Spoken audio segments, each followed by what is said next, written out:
Shalom. All praises, glory, and honor unto Yahweh, Ba'ashem, Yahweh Shai, Ba'ashem Rakakwadash. Double honors unto the apostles and the elders of Great Millstone, who rule well through the scriptures. Peace to the hopeful elect. Peace to the 144,000 and the rest of the hopeful elect. The title of this lesson will be somewhere along the lines of remember to count your blessings. Sometimes when things ain't going your way, oftentimes when things ain't going your way, that be your main focus. And you forget to appreciate what Yahweh Ba'ashem Yahweh Shai is still doing, or how he's still blessing you. So with that being said, first scripture I'm going to grab. Let me see how many times this word in here. Okay. Let me see. This is 1 Timothy 6. And I'm going to start at verse 5. It says, perverse disputings of men of corrupt minds and destitute of the truth, supposing that gain is godliness. And that's the worldly mindset. You know, these average Christians, even these so-called believers in the truth or whatever, they equate worldly accomplishments and worldly success with being righteous, or thinking that that's how the Most High that's how he, how can I word it? They feel that that's proof that the Most High loves you, or that the Most High is dealing with you, that you got gain. I'll read that again. Perverse disputings of men of corrupt minds and destitute of the truth, supposing that gain is godliness. Yeah, they think that riches is godliness, or earthly blessings is godliness. Now, of course, obvious, the Most High can bless you with earthly things, all right, with worldly success, but you're not mindful of that foremost. You don't put that in the front. You remember when Yahweh Shai, he spoke to the rich man, and the rich man said he keep the commandments. He done those since his youth. Yahweh Shai said, okay, sell everything you own and follow me. And then he went away sorrowful because he had many possessions. But why was he sorrowful? Because that's what he put first and foremost. All right. You got a lot of people like that. Well, I'll keep the commandments. I'll keep the law, which you can't keep the law perfectly anyway. And then you put all your time, energy, and focus in worldly success. Well, how you going to maintain it with the CHIP around the corner? All right. Because the scripture says what? People that seek after many riches have pierced themselves through with many sorrows. Matter of fact, I'm going to grab that real quick.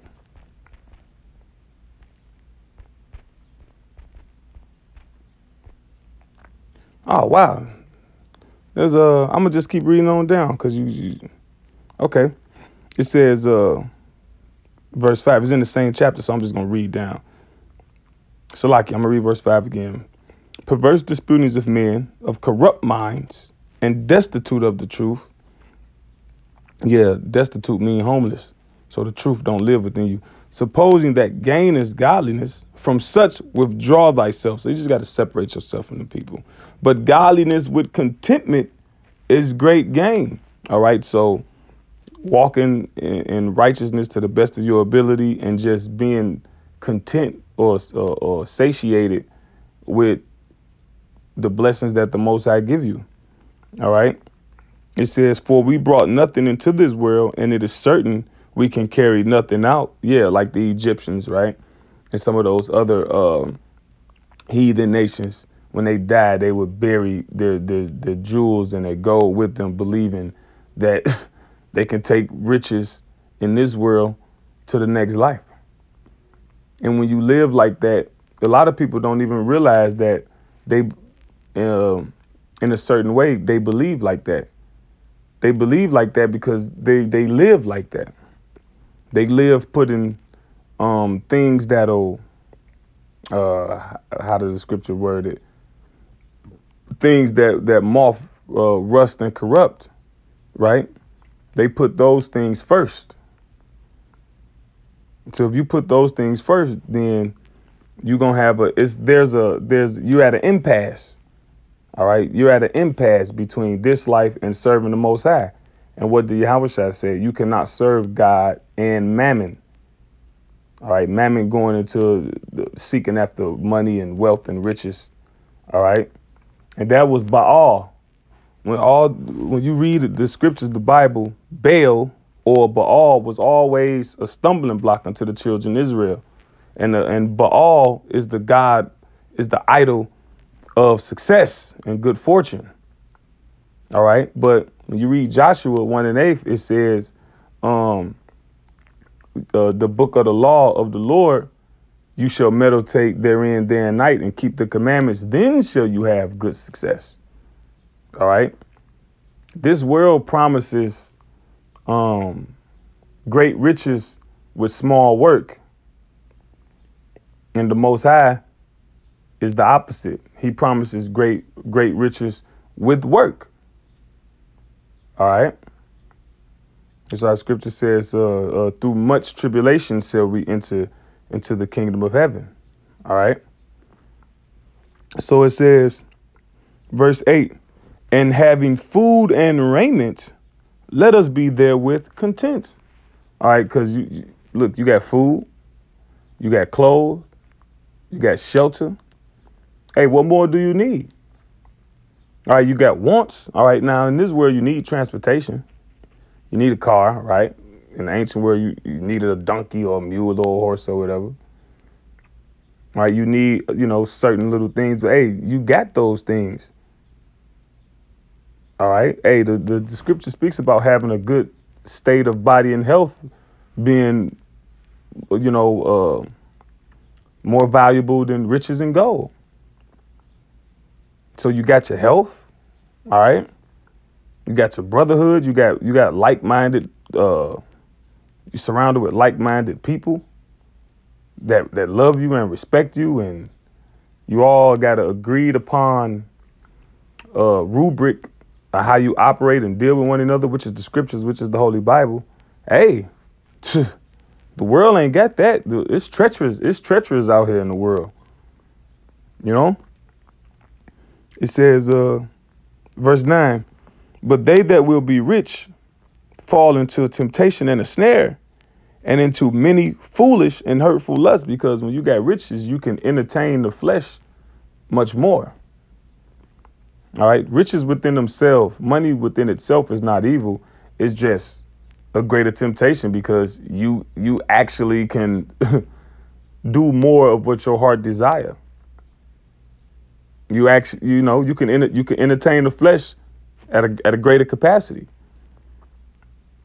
It says, which drown men in destruction and perdition. Right. So you can get drowned in it. All right. And then you could ultimately get led into destruction. All right. Because the scripture speaks about the flesh warreth against the spirit. There's a struggle. The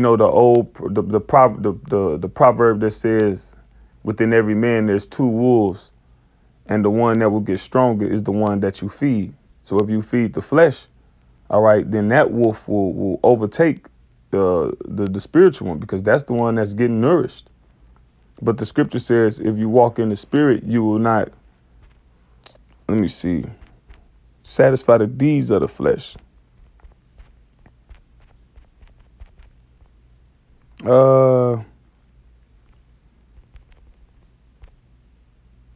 Romans 8:13. For if ye live after the flesh, right, you always constantly satisfying your desires like an Epicurean. Because when you go into Stoicism and Epicureanism, which the author of Epicureanism was Epicurus, I believe, he believed that the highest way to live was to basically do as thou wilt, have fun. Basically, hedonism. Hedonism, Hedonism, right, was basically just live in a constant state of dopamine, really. Happy, happy, joy, joy, fun, fun, do as thou wilt. For if ye live after the flesh, ye shall die. But if ye through the Spirit do mortify the deeds of the body, mortify mean kill. All right. So things pertaining to the flesh within themselves, a lot of them, some of them aren't wicked, but the overindulgence in them can become problematic. So you gotta stifle it. You gotta contain it. You gotta control it. All right. You don't let it take over. It says, ye shall live. What was that? Romans 8. Let me see.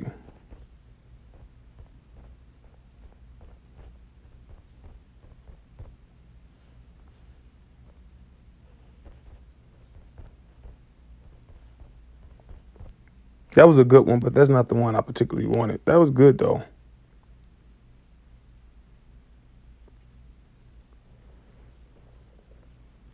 Yeah, this is what I wanted. That was good, though. This is what I wanted. Galatians 5:16. It says, this I say then, walk in the Spirit, and you shall not fulfill the lust of the flesh. Because if you're walking in the Spirit, what are you doing? You're feeding that spiritual wolf. Like going back to the parable, it's two wolves inside of you. The one you feed is the one that gets stronger. So if you walking in the Spirit, then you're feeding the righteous wolf, and he's getting bigger and stronger and nourished. So it ain't enough left over for the flesh, for the wolf of the flesh. You know. So back in what was that? 1 Timothy 6 in verse 10, it says, for the love of money is the root of all evil. See, it's the love of money. You growing up in the world, you say money is the root of all evil. Well, money is inanimate. God damn it, it's paper. All right, it's not the root of all evil within itself, but it's the love of it. Because when you love money, first of all, love is an action word.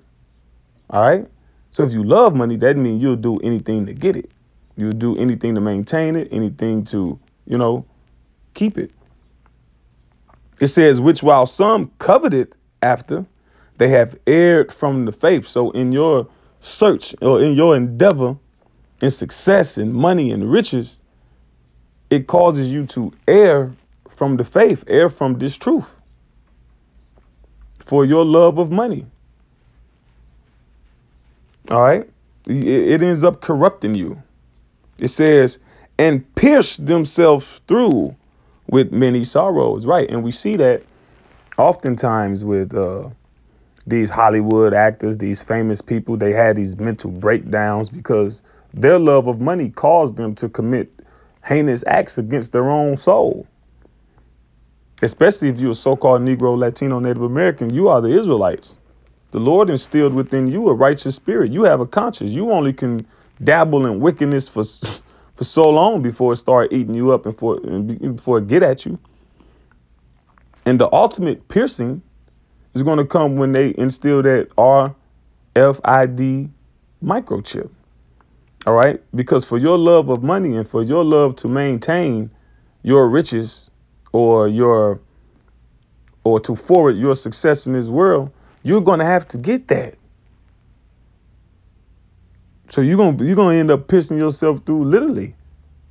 And that's going to be an ultimate sorrow to you. Hey, the scripture speaks about if you hold to the side of the devil, you're going to find death. All right. Revelation, the 13th chapter says, look, he calls it all, both small and great, rich and poor, free and bond, to receive a mark in their right hand or in their forehead that they cannot buy or sell, save unless he had the mark, all right, or the number of his name, roughly paraphrasing. Save mean unless. So you ain't gonna be able to buy and sell, make transactions, operate in commerce, participate in service, unless you got this mark. So Now you have you have sought after this worldly success to naught, because you get that your goose is cooked. How that proverb go? Oh, you make that decision, you get that, your goose is cooked. It's over for you. You just said that you okay with being a slave. You just said you will serve the flesh and be a slave to Esau, Edom, to the devil, to the wicked. Like when they have the movies, they had the movies or the superhero movies or different type of cartoon, whatever they got, and the protagonist is always faced with serving, maintaining good, going on a righteous crooked path, not crooked but difficult. Then he always get approached by the wicked and be like, well look, the way you going is difficult. If you go my way, everything gonna be smooth and easy. All you gotta do is just bow down to me and honor me and work for me. The same thing that Yahushua was faced with. All right, when he was tempted of Satan, and he told him, "I'll give you all the kingdoms of the world. Basically, I'll make you king of the world if you bow down and worship me." And Yahushua, he's king of the world already. It's just to get into that glory, he had to go the difficult path. The same thing for all the fellow believers. To get to the glory of what we want, to get success, you got to go through a difficult path. And in the process, you just gotta count your blessings, because what did Yahushua say? He said, "Look, I am with you to the end of the world."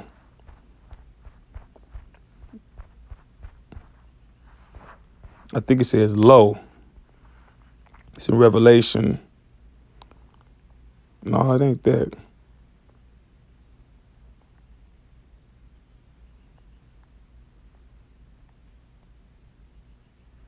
Let me see.